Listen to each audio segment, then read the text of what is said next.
오늘 함께 나눌 하나님 말씀은 갈라디아서 5장 24절부터 26절입니다. 갈라디아서 5장 24절부터 26절. 그리스도 예수의 사람들은 육체와 함께 그 정욕과 탐심을 십자가에 못 박았느니라. 만일 우리가 성령으로 살면 또한 성령으로 행할지니 헛된 영광을 구하여 서로 노엽게 하거나 서로 투기하지 말지니라. 지난주에 또 갈라디아서 5장 22절부터 26절을 나눴는데요. 오늘은 24절부터 26절에 대해서 한 번 더 나누려고 합니다. 제가 성경을 이제 인용하면서 조금 제가 첨부한 게 있습니다. 두 가지가 있는데, 첫 번째는 우리가 성령으로 살면이라고 되어 있는 이곳은 푸뉴마라는 단어인데, 성령이라고 번역되기도 하지만 그냥 영이라고 번역되기도 합니다. 그러니까 거룩한 영이라고 아주 명시적으로 써 있는 경우도 있지만, 또 어떤 경우에는 그냥 푸뉴마라는 단어만 써 있는 경우도 꽤 많이 있거든요. 그때는 굳이 성령으로 번역을 안 하고 영으로 번역해도 큰 무리가 없는 부분인데, 성경에 보면은 어떤 부분에서는 그걸 또 성령으로 번역을 해놓은 부분이 굉장히 많이 있습니다. 사실은 거듭난 나의 영을 가리키는 말인데도 성령으로 번역한 경우가 있어서, 물론 이제 명시적으로 거룩한 영이라고, 그리고 헬라어로 푸뉴마 하기오스라고 이제 표현되는 것은 당연히 성령으로 정확하게 번역되는 게 맞지만, 때로는 그냥 영이라고 번역해야 더 맞는 부분들도 있는데, 그래서 제가 성령으로 살면을 가로 열고 제가 영으로 살면이라고 표현을 해놨고요. 또한 산다는 그 단어도 뭐 여러 가지 단어가 있지만, 이 자오라는 단어입니다. 자오에서 조회라는 이제 단어가 나왔죠. 그래서 그냥 사는 것이 아니라 조회 생명으로 사는 것을 이제 의미하는 단어입니다. 그래서 우리가 거듭난 영이 하나님의 생명으로 살면 이제 이렇게 번역을 할 수가 있는 부분이에요. 그래서 이 부분을 제가 조금 첨가를 해 두었습니다. 지난주에 말씀 나눴던 것처럼 우리가 생각하기에는 여전히 우리 육체가 살아있는 것 같고, 또한 여전히 힘이 있는 것 같고, 그것을 만족시키지 않으면 안 될 것 같고, 또는 만족시키면 참 인생이 즐거울 것 같고, 이런 착각 속에 살고 있는데, 성경에서는 육체는 이미 십자가의 못을 박았다라고 선언하고 있습니다.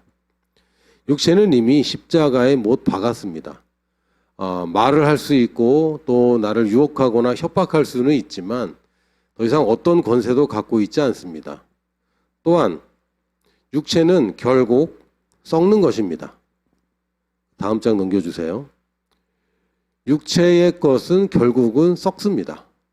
갈라디아서 6장 8절에 보면 저희들이 5장 22절부터 26절을 지난주에 나왔고, 오늘도 24절에서 26절을 나누고 있는데, 갈라디아서를 조금 더 읽으면 6장 8절이 나옵니다. 거기에는 이렇게 돼 있어요.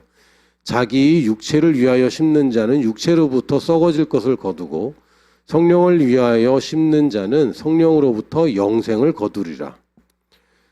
좀 전에도 말씀드렸지만 성령과 그냥 우리의 영이라는 단어 자체에 그 구별이 없습니다. 그래서 영이라고 번역을 할 수도 있고요.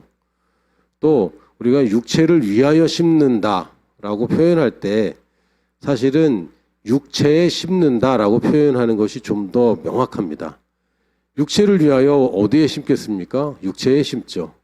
영을 위하여 어디에 심겠습니까? 영에 심는 것입니다.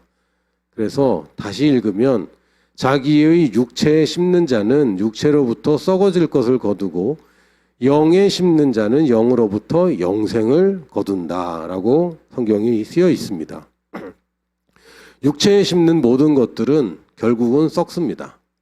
내 육체를 만족시키는 모든 것들은 일단 썩어버립니다. 결국은 썩습니다.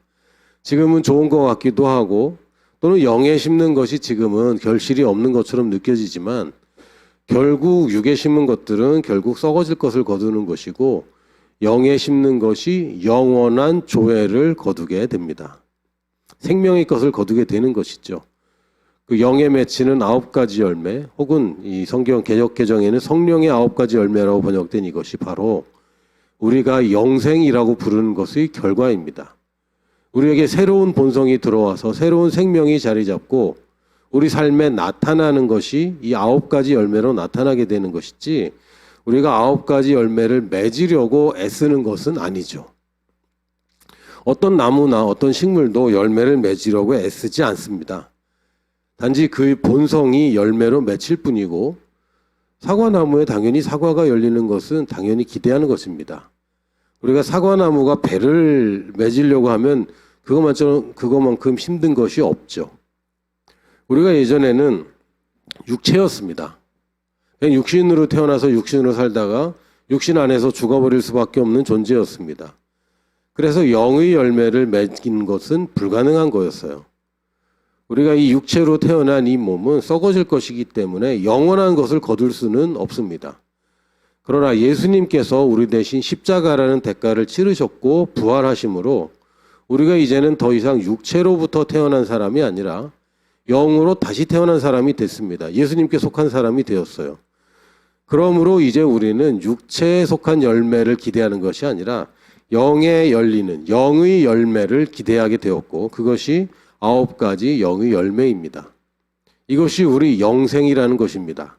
영생이 다른 것이 아니라 지금 이 땅에서 살면서 이 좋은 열매들을 맺는 것이죠.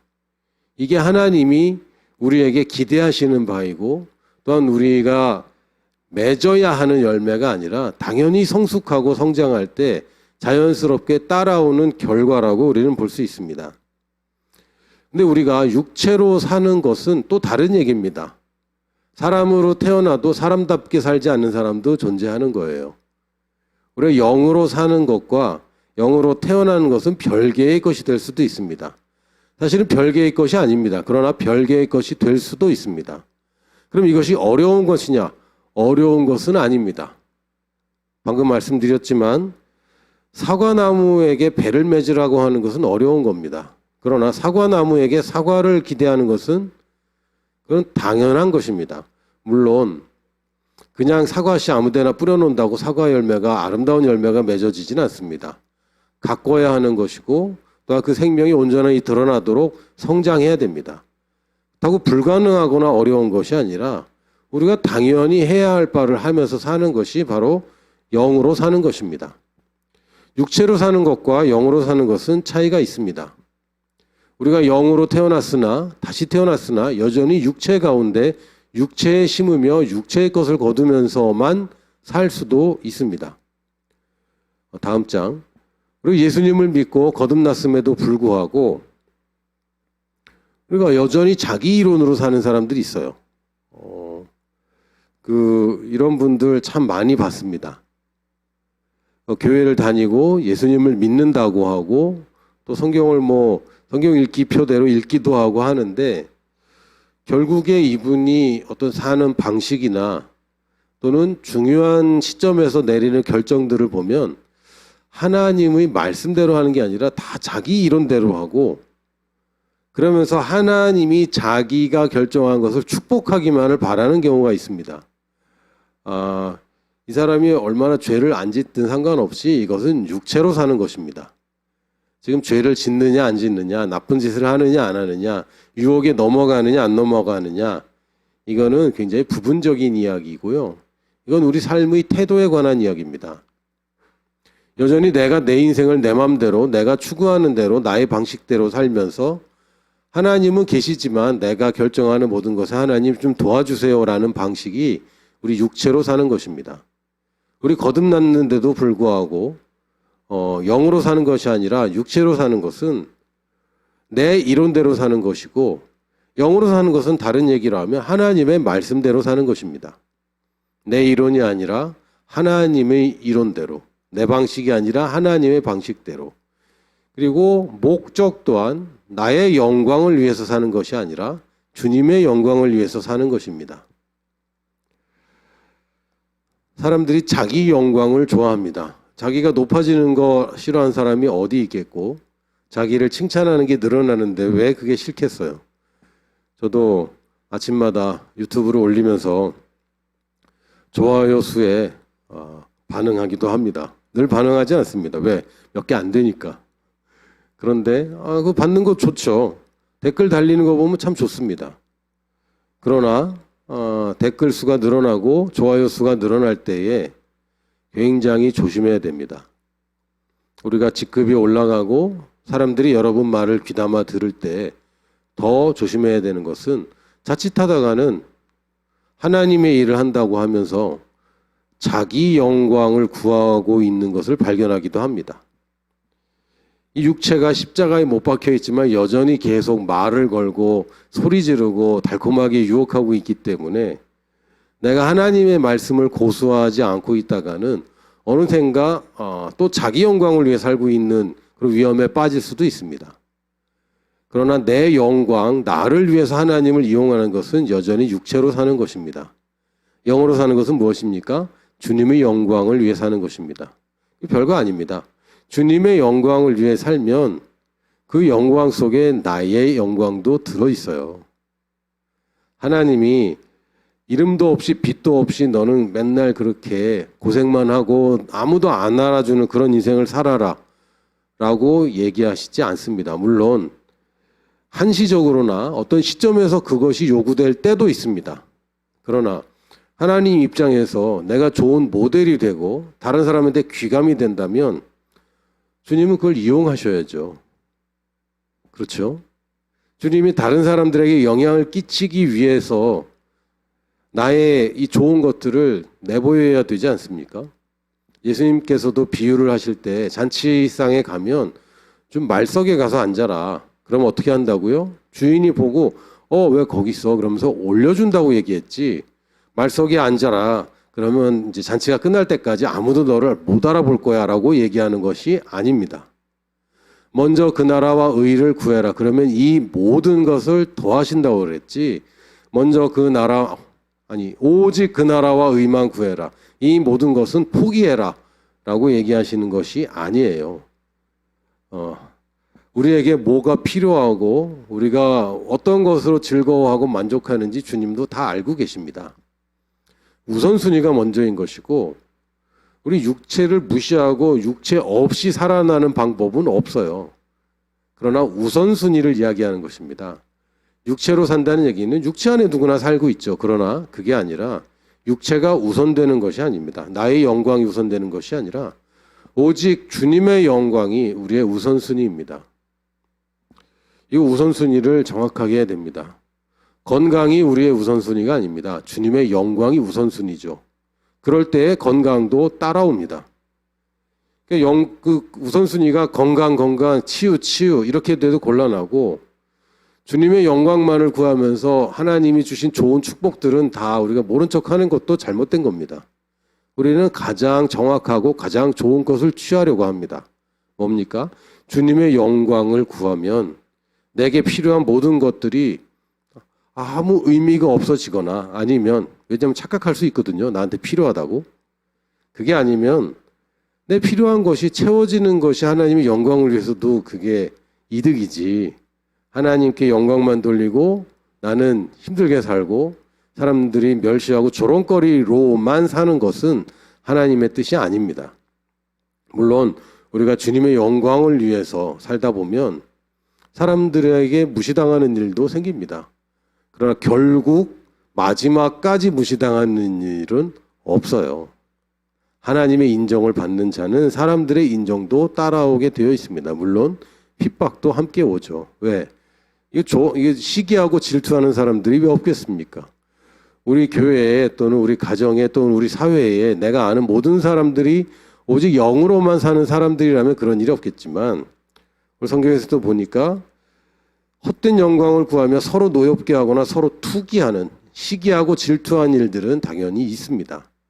이거를 만족시키려고 하다가는 이제 오류에 빠지게 돼요. 나의 영광을 내가 구하는 것이 아닙니다. 하나님이 높여주는 것을 우리는 기대합니다. 그리고 그게 맞습니다. 내가 주님의 영광을 구하면 주님이 언젠간 나를 높여주세요. 그러면 그게 더 좋은 거죠. 내가 스스로 높아졌다가 거기 네 자리 아닌데 라고 하면 이거 얼마나 낭패입니까? 그러나 주님의 영광만을 구하다 보면 사람들에게서 인정받고 칭찬받는 일도 당연히 따라오게 됩니다. 육체로 산다는 얘기는 두려움 속에 사는 것입니다. 그냥 늘 두려워요. 걱정되고 염려되고 이 두려움은 근데 자꾸 두려워지는데 어떻게 해요? 자꾸 걱정이 되는데 어떻게 해요라고 그냥 치부할 만한 그런 게 아닙니다. 이건 심각한 죄입니다. 두려움이라는 것은 하나님을 안 믿기로 결정했다는 겁니다. 근데 자꾸 두려움이 생겨요. 압니다. 그러나 이 생기는 것을 내버려 두는 것은 우리가 하는 일이죠. 하나님께 달린 일이 아닙니다. 안 두렵게 해주세요 라고 기도하라고 되어 있는 법이 없습니다. 너희가 마음을 담대히 하라 그랬고, 우리가 두려운 채 걱정과 염려 가운데 있는 채 내버려 두는 것은 우리의 책임을 다하지 않고 육체로 살고 있는 것입니다. 두려움은 하나님으로부터 온 것이 아닙니다.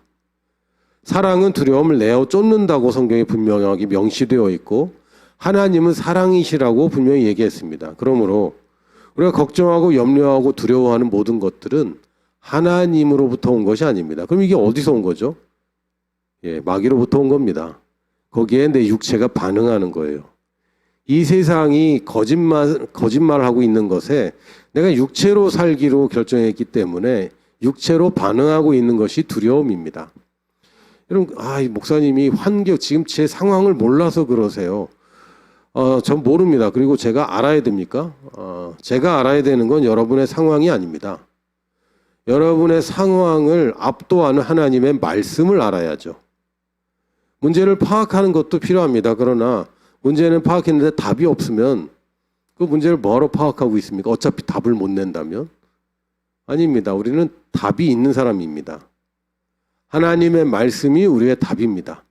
그리고 말씀은 우리에게 믿음을 가져다 줍니다. 근데 저는 자꾸 믿음이 안 생겨요. 말씀을 덜 먹어서 그렇습니다. 저는 근데 설교 들어도 믿음이 잘 안 생겨요. 말씀을 덜 먹어서 그렇습니다. 목사님, 지금 제가 잘 안 믿어진다고 말씀드리는 거예요. 압니다. 안 믿어지는 시절이 있습니다. 언제? 말씀을 덜 먹었을 때 안 믿어집니다. 더 먹으면 믿어집니다. 왜요? 믿음은 들음에서 나기 때문에. 믿음이 없다고 자꾸 얘기할 게 아닙니다. 말씀을 덜 먹고 있는 것을 우리가 인식해야 됩니다. 내가 육체로 살고 있구나라고 인식해야 됩니다. 말씀이 아직 안 믿어져요. 말씀이 이렇게 되어 있는데 자꾸 환경을 보면 자꾸 말씀보다 환경이 더 크게 보여요. 라고 반응하는 것은 내가 아직도 이 부분은 육체로 살고 있구나. 내가 영으로 살아야 되겠다라고 결단하시고 말씀을 더 먹으면 됩니다. 참 감사하게도 그럼 어떤 말씀을 먹어야 됩니까? 성경에 66권 수천 페이지가 있는데 이걸 제가 어디를 찾아서 어떻게 읽어야 됩니까? 여러분의 추천하는 책이 있습니다. 새로운 피조물 고백기도집에 보면 분야별로 그 성경 구절들을 다 뽑아서 정리가 돼 있죠. 어떻게 말을 해야 될지도 정리가 다 돼 있어요. 여러분이 갖고 있는 문제, 여러분이 갖고 있는 여러 가지 상황들이 대부분 그 책에서 다루고 있고 그 말씀을 여러분이 더 먹으면 됩니다. 지금은 돌아가셨지만 정말 아름답게 사역하셨고 아름답게 사셨고 또 아름답게 마무리하셨던 케네스 해근 목사님 이야기를 들어봐도 이분이 17살 때 정말 기적적으로 오직 믿음으로만 스스로 이 질병에서 걸어 나오고 평생을 믿음으로 사셨던 분인데 그럼에도 불구하고 몸이 불편하거나 어떤 약간 그 질병의 징후가 생기면 다 아는 말씀일 텐데도 이분이 성경을 펴놓고 다시 치유에 관한 말씀들 다 줄쳐놓은 그 말씀들을 큰 소리를 내서 읽었다고 합니다. 그러니까 해김 목사님이 성경 읽기가 필요했다면 저도 필요할 것 같습니다.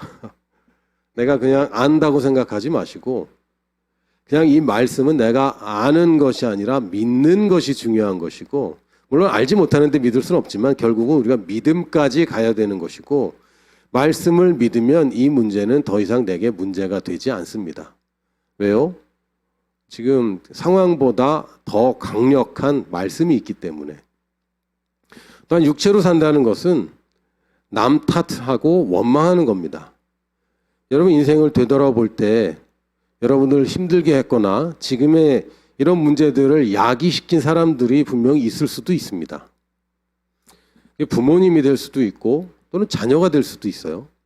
또는 배우자가 될 수도 있고 또는 친구가 될 수도 있고 여러 다양한 사람들 우리가 누구든 다 원망할 수 있습니다. 그러나 이거는 육체로 사는 것입니다. 여러분 누군가를 지금 미워하는 사람이 있습니까? 이것은 육체로 반응하고 있는 것입니다. 영으로 살면 어떻게 되죠? 오직 사랑만 남습니다. 사랑하고 포용해 줄 수 있는 사람으로 삽니다. 또다시 목사님이 지금 그거 몰라서 그래요. 저 사람이 나한테 한 짓을 몰라서 그런다고요 라고 얘기할 수 있어요. 제가 그걸 알아야 됩니까? 제가 알아야 되는 것은 사랑이 모든 두려움을 내쫓을 뿐만 아니라 사랑이 모든 것을 덮는다는 것입니다. 그것이 우리가 알아야 되는 것이죠. 그러니까 하나님의 부유함 때문에 우리가 억울할 일이 없어요. 하나님께 받은 사랑이 크기 때문에 우리가 다른 사람을 용서 못할 이유가 없습니다. 이게 우리가 영으로 사는 것입니다. 영으로 태어난 우리들은 영으로 사는 것이 당연한 것이고 이게 우리를 자유케 하는 것입니다. 육체로 사는 것이 재미나 보이지만 그렇지 않아요. 결과는 다 썩어지는 것이고 그 말 따라갔다가는 늘 후회할 일만 생기는 거죠. 우리는 이미 영으로 거듭난 사람이고 거듭 태어나서 이 조의 생명을 가진 사람은 영으로 사는 것이 우리에게 남아있는 오직 유일한 한 가지 삶의 방식입니다. 육체로 사는 것은 우리에게 있는 것이 아닙니다. 근데 여기 보니까 만일 우리가 영으로 살면 또한 영으로 행할지니 라고 되어 있습니다. 그럼 영으로 행하는 건 또 뭡니까? 다음 장. 이것은 우리가 늘 선택을 한다는 얘기입니다. 우리 영으로 살아가는 사람이지. 그렇지. 우리의 삶의 방식은 이제 영으로 사는 거지. 그렇지. 그러면 이제 나는 영의 것을 선택해야지. 우리는 영으로 살리심을 받았습니다. 육체는 십자가에 못 박혔고 영은 다시 살리심을 받았습니다. 예수님이 십자가에 못 박힐 때 우리의 죄와 우리의 육체도 이미 같이 못을 박힌 것이고 예수님이 부활하실 때 우리도 그 부활의 생명에 동참해서 다시 살리심을 받았습니다. 그러면 영으로 살리심을 받았다고 얘기해야 됩니다. 한번 따라해 볼까요? 나는 영이고 혼을 가지고 있고 몸 안에 살고 있다. 이게 우리들의 실체입니다. 나는 영입니다. 나는 더 이상 육체이다. 아니요. 육체는 본질이 아닙니다. 이거 썩어져 버릴 건데 이거 없어질 것인데 이거는 우리의 본질이 아닙니다. 혼도 내가 지금 가지고 있을 뿐이지 나의 본질이 아닙니다. 여러분 지금 호주머니 속에 들어온 것이 여러분의 본질은 아니죠. 여러분 호주머니 속에 신분증이 들어있을지라도 신분증이 여러분이 본질은 아닙니다. 그거 잃어버리면 큰일 난다는 얘기인데 아니죠. 우리의 혼도 우리의 본질이 아닙니다. 교육받았고 내가 그것을 강화시켰고 그걸 말하고 있고 그의 이론을 내가 세웠을 뿐이지 그러나 혼은 나의 실체가 아닙니다. 원래 없던 생각을 지금 가지고 있고요. 생각은 계속 바뀝니다. 감정도 계속 바뀌고 의지도 계속 바뀌지 않습니까? 사실 의지가 안 바뀌었으면 좋겠는데 이게 잘 바뀌어요. 왜요? 혼은 내가 가지고 있는 것이지 내 본질이 아니기 때문에 오직 본질은 내가 영이라는 것입니다. 이 혼이 그럼 중요하지 않으냐? 당연히 중요하죠. 내가 갖고 있는 것도 사실은 중요한 겁니다. 몸은 중요하지 않으냐? 내가 안에 살고 있는데 몸을 안 가꾸고 몸이 망가지면 영만 따로 존재할 수가 없어요. 이 땅에서는. 그러니까 이게 다 중요한 건데 무엇이 본질이고 무엇이 어떻게 기능하고 있고 어떤 것은 어떻게 사용해야 되는지를 정확하게 이야기해야 됩니다. 그중에 이 표현이 저는 가장 훌륭하고 가장 명확하다고 생각이 듭니다. 나는 영이다. 혼을 가지고 있다. 몸 안에 살고 있다. 진짜 나는 말씀에서 말하는 내가 진짜 나입니다. 내가 느끼는 나가 진짜 내가 아니에요. 하나님이 나에 대해서 뭐라고 말씀하고 계시는가? 그게 진짜 나입니다. 근데 저는 이것도 못하고 저것도 못하고요. 아니요. 믿는 자에게 능치 못함이 없다고 그랬습니다. 근데 저는 한 번도 성공해 본 적이 없고 실패밖에 못했어요. 그러나 우리는 정복자보다 더한 자로 했습니다.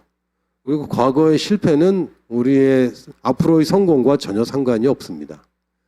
우리는 하나님이 위대한 일로 택하심을 받은 사람입니다.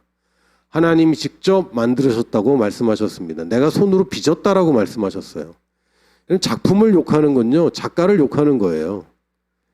여러분이 작품이 스스로 볼 때 이건 별로 훌륭한 작품이 아닌 것 같다고 생각하지만 우리의 작가님은 엄청난 분입니다. 실수가 없으신 분이고 그분의 작품 어느 것 하나 완벽하지 않은 것이 없어요. 하나님이 완벽하신 분 맞습니까? 그러면 그분의 작품도 완벽하겠네요. 작가가 완벽한데 작품은 실수투성이다. 그럼 작가가 완벽하지 않은 것이죠. 작가가 완벽하다면 그분의 작품도 완벽한 것이고 그 얘기는 작품인 나 역시 완벽하게 온전하게 기능하도록 계획되어 있고 그렇게 설계되었다는 것을 우리가 이제는 받아들여야 됩니다. 하나님은 큰 계획이 있습니다.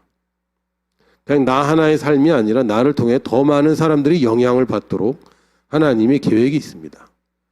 여러분에게 누군가를 섬길 수 있는 기회가 생긴다면 여러분 기쁨으로 그것을 취하십시오. 저는 준비가 안 됐어요. 저는 못해요. 물론 그럴 수 있어요. 그러나 준비해야 됩니다. 그냥 저는 제가 무슨 셀리더를 해요. 아니요. 그렇게 얘기하지 마세요.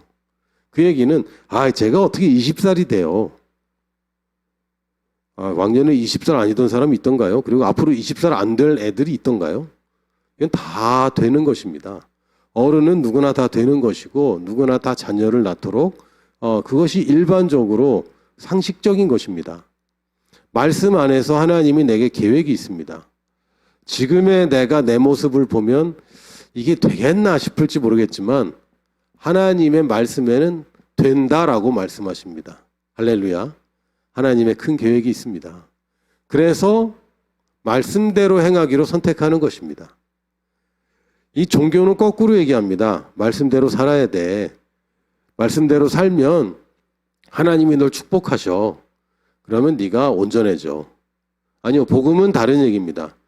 원래 내 힘으로 될 수가 없는 건데 육신으로 태어난 사람이 무슨 영의 열매를 맺어. 이거 안 돼. 그러나 예수님이 네가 안 되는 일을 이미 하셨어. 영으로 다시 태어났어.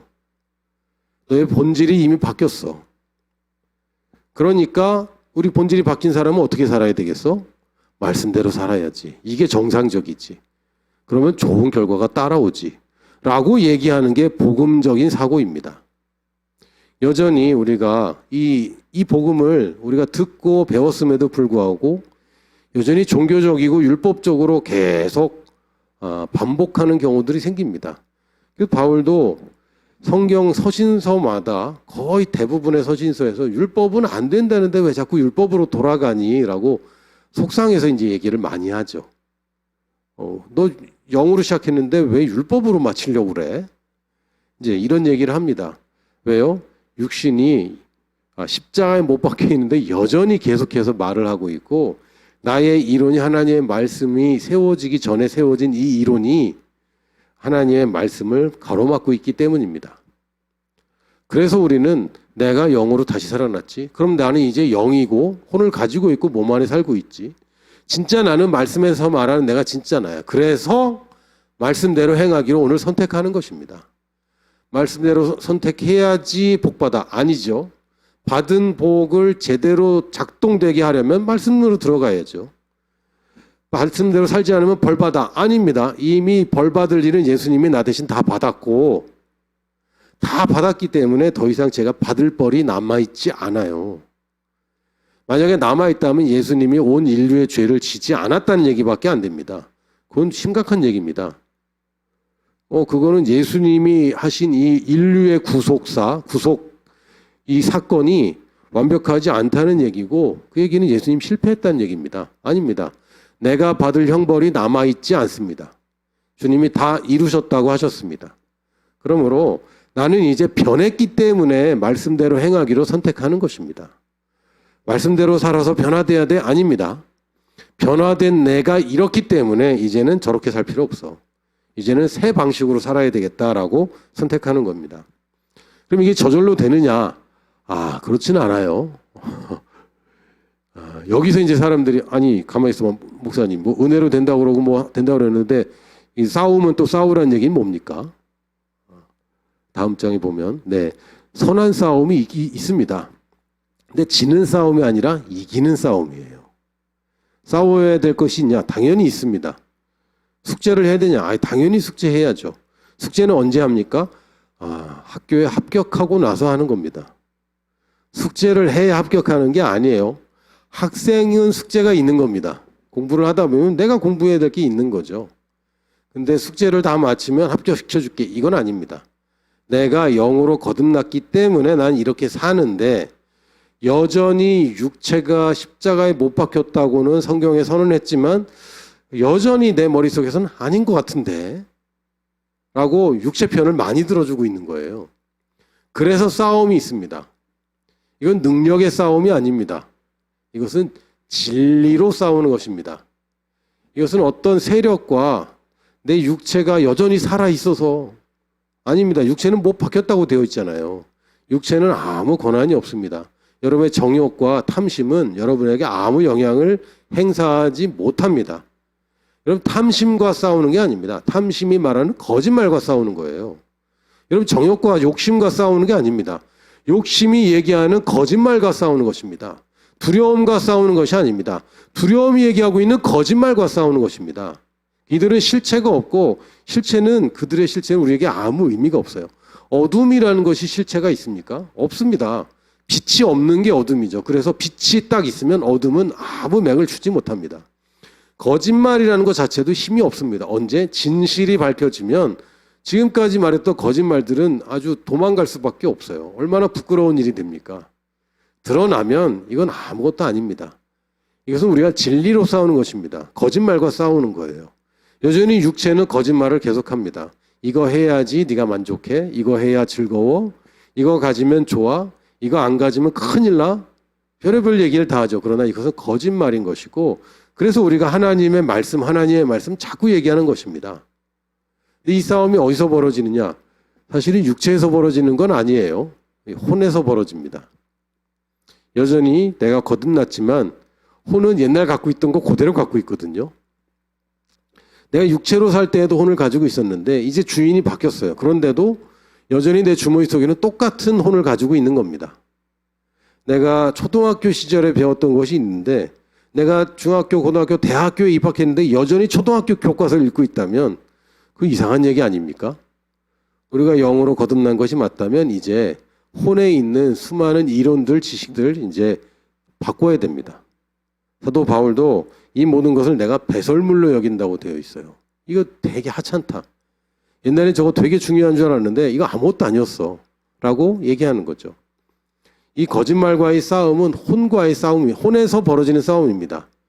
아직 거듭나지 않은 육신에 속해 있는 혼과 이제 거듭나서 영에 속해 있는 혼, 다시 얘기하면 쉽게 얘기한다면 육체의 생각과 영의 생각이 서로 안 맞을 때에 거짓말의 목소리가 크다고 그걸 들어서는 안 됩니다.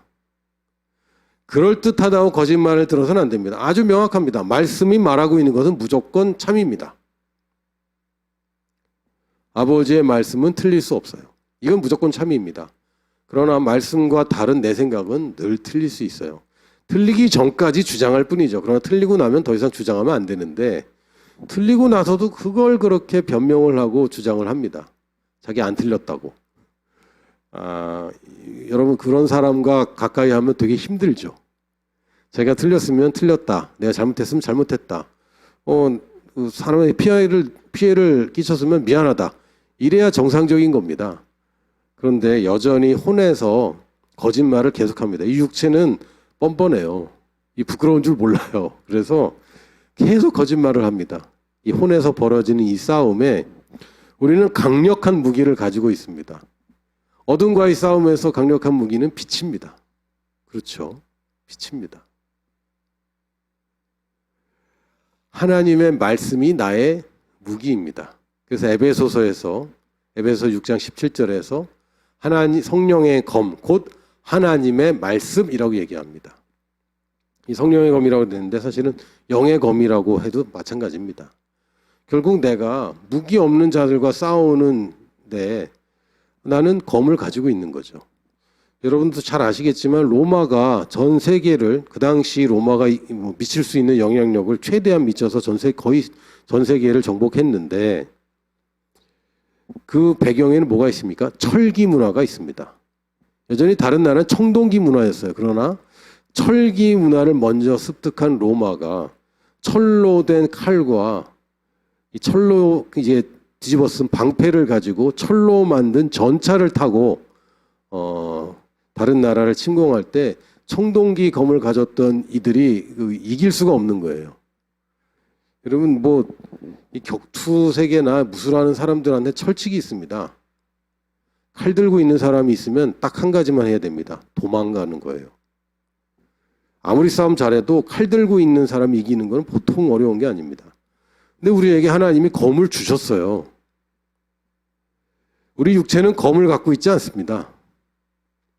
우리 영의 무기만 검이 있어요. 그게 뭡니까? 하나님의 말씀인데 그냥 기록된 말씀이 아니라 기록된 말씀을 사용한 레마입니다.